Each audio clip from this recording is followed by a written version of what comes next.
Alright, so I just came across what I think is probably the worst Guilty Gear Strive tier list I have seen. I know we are all, sick and tired of seeing tier lists for games that are not even like a month old yet. Well, this one's a month old.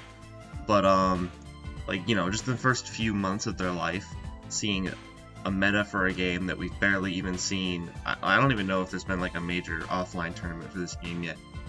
But we've barely even seen it. But I wanted to show this one here today just so we can kind of laugh at it, because this is, it's game journalism. It's fun to poke fun at. So, and I checked to see if this was like a satire website, and I'm pretty sure it's not. As you can see, it's absolutely caked with advertisements. So, let's get into this shindig, right?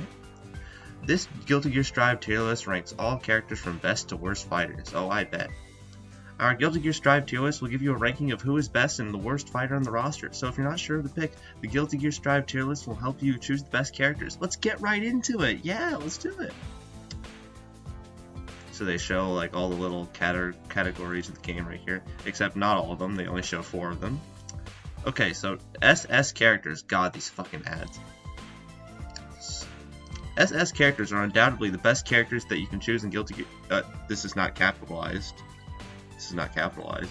Irrespective of your game style, they are easy to use and do not need a rigorous investment of time and degradation. Is that supposed to be dedication? Okay, but anyway, Soul Bad Guy and May are apparently the 2 best characters. Now, this one's fine. We all know that Soul Bad Guy is crazy in Strive. May is pretty good, but I wouldn't say she's the second best in the game. But alright, this is not the most offensive thing in this tier list. Alright, this is not the most offensive thing. This is like the calm before the storm, compared to like what we're about to see. So S rank characters, S characters, and the next S characters, not like S tier characters. But anyway, S characters are the next best thing to have in the game. That will be the choice for winners. But I thought if we wanted to win, we would pick Soul Bad Guy or May. But, okay. These Guilty Gear Strive tier list characters. Why does it say tier list? Just say Guilty Gear Strive characters. Need little investment and can get you good results automatically. But if I need a little bit of investment, then it's not automatic. Anyway, Giovanna, Kai, Ram, Giovanna, I think she can go a little bit lower, but this is fine. Kai is like generally agreed to be pretty underwhelming. I mean, yeah, he's not that hard to play, but in terms of what you get out of him by putting the time in, it's not as rewarding as a character like Ram or May or Soul or stuff like that. I'm an Eno main, so I should have a good opinion on this. She's not terrible, but compared to other characters on the roster, I definitely would not put her in S tier. I think she's definitely lacking.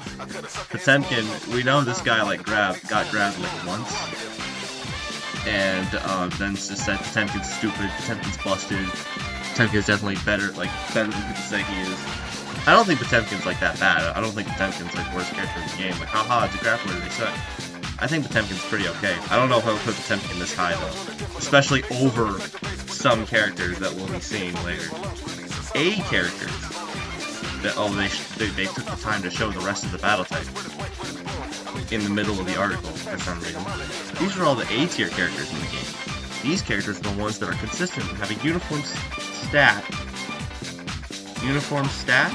Is that supposed to say strat? Strategy? That help you get a little bit of everything. Angie Mito, Nagoriyuki, Faust, and Zato. Okay, so we all know the Loust memes for Faust, alright? Again, I don't even think it's the placement that's the problem, it's just the characters that they're above. Because Nago, this is a fine placement for Nagoriyuki, I think. I think this is fine. Angie is also one of the more underwhelming characters. Zato, I think this person went online, saw that nobody was playing Zato, and said, yeah, it's probably not that good. or probably went into training mode and didn't know how to play Zato and just said, yeah, I don't think this character's that good. Anyways, B tier character. Oh, I scrolled up a little too fast. Well, I can't help it. Often underestimated, B tier characters are the ones that you can prove to be a good choice if you play them right.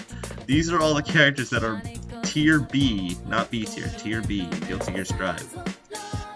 Okay, this is the most offensive part of the article. Axel, Leo, and Milia. Yeah, Leo is worse. Leo is definitely worse than Faust, worse than Angie, definitely worse than Eno, worse than Kai. Yeah, Leo is pretty bad. Milia, why do I get the feeling that this guy's a Milia player? Because we all know the meme that Milia players like drastically underestimate the character. And obviously, I don't think Milia's busted, but definitely not down here. Axel, this actually kind of surprised me that they put Axel this low, because I would feel like if you're like new to fighting games or new to Guilty Gear, and you just hop on and you fight an Axel, you would be like, yo, this character's so stupid. Why this zoners are so dumb. Why'd they give this character like a command grab projectile that goes all the way across the screen? Why'd they give this guy like a windbox move? Why'd they give this guy like a DP in the air? That's crazy. So I'm surprised they put Axel this low. But you know, the important part is that they said Faust is better than Leo and Milia. That's crazy. Now, here's the best part of the article. This is the best part of the article. Definitely the best part of the article is that if we all played Guilty Gear Strive, we know that there's 15 characters in the game, right? So we got 1, 2, 3, 4, 5, 6, 7, 8, 9, 10, 11, 12, 13, 14. So apparently there's only one character bad enough to be in C tier. Because this is pretty much the last choice to have in the game. But by no means this translates to them being useless. Forgot a word there. They need a little bit of time investment, but can be a smart choice if you play them right. Alright, by the process of elimination, you probably already figured out who it is, but in case you didn't, Chipp. Chipp is down. Also, I haven't been pointing it out, but there are no explanations for these. You would think, I feel like I'm actually kind of sad that there's no explanation, because that might actually be kind of entertaining to see what the hell they would put. But anyway, apparently Chipp is the worst character in the game, you know. I guess they saw a Twitter clip of, you know, Chipp getting O-code by Nagoriyuki or Ramlethal and just said, yeah, he seems pretty bad. They saw Potemkin grabbing Chipp and it doing like 80%, and they said, yeah, this character's pretty bad. So that is all of our guide on Guilty Gear Strive tier list of 2021. I can't talk. And our ranking of the best and worst fighters. If you would like to know I don't know what this is. We have a guide on that too for you to check out. Well, thank you for this very helpful guide. I'll be sure to never pick Chipp, because apparently Chipp is just so awful in this game. And I'll be sure to pick Faust, since you told me that characters that can help you get a little bit of everything. Alright. So yeah, I hope that was fun to, you know, laugh at for anyone watching this video, and see ya!